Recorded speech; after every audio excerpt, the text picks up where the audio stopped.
কিন্তু আজকে আমরা এই দরবারে দাঁড়িয়ে বলতে পারি বাংলাদেশে জামাত ইসলামী ছাত্র শিবিরের কোন নেতা কর্মী কোন আওয়ামী লীগের বাড়িতে হামলা করে নাই, কোন আওয়ামী লীগের বাড়িঘর দখল করে নাই, কোন আওয়ামী লীগের ব্যবসা প্রতিষ্ঠান দখল করে নাই।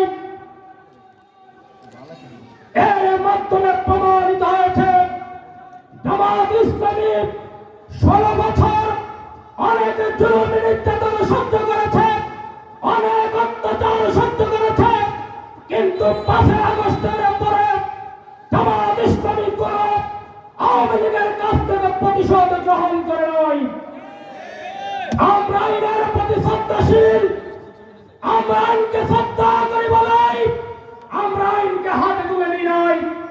যারা অন্যায় করেছে, জুলুম করেছে, নির্যাতন করেছে, বাড়িঘর দুয়ারে হামলা করেছে, আমরা মনে করি এই সরকার আইনের মাধ্যমে ওই সন্ত্রাসীদের বিচার করবেন, ওই সন্ত্রাসীদেরকে অবিলম্বে আইনের আওতায় এনে তাদের শাস্তি নিশ্চিত করবেন। প্রিয় ভাই আমার, আজকে এই সম্মেলনে প্রমাণ করে চারপাশে অনেক নির্যাতন হয়েছে, অনেক জুলুম হয়েছে, আমাদের পায়ে বাড়িতে থাকতে পারে নাই, ঘরে থাকতে পারে নাই, অনেক মিথ্যা মামলা দেওয়া হয়েছে। এরা কারা করেছে? এলাকার মানুষের সৃষ্ট সেই সন্ত্রাসীদেরকে চিনে।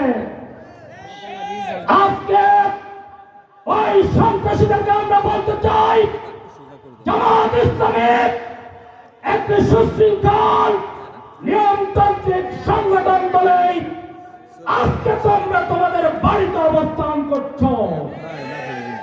আমার বাংলাদেশ জামাত ইসলামী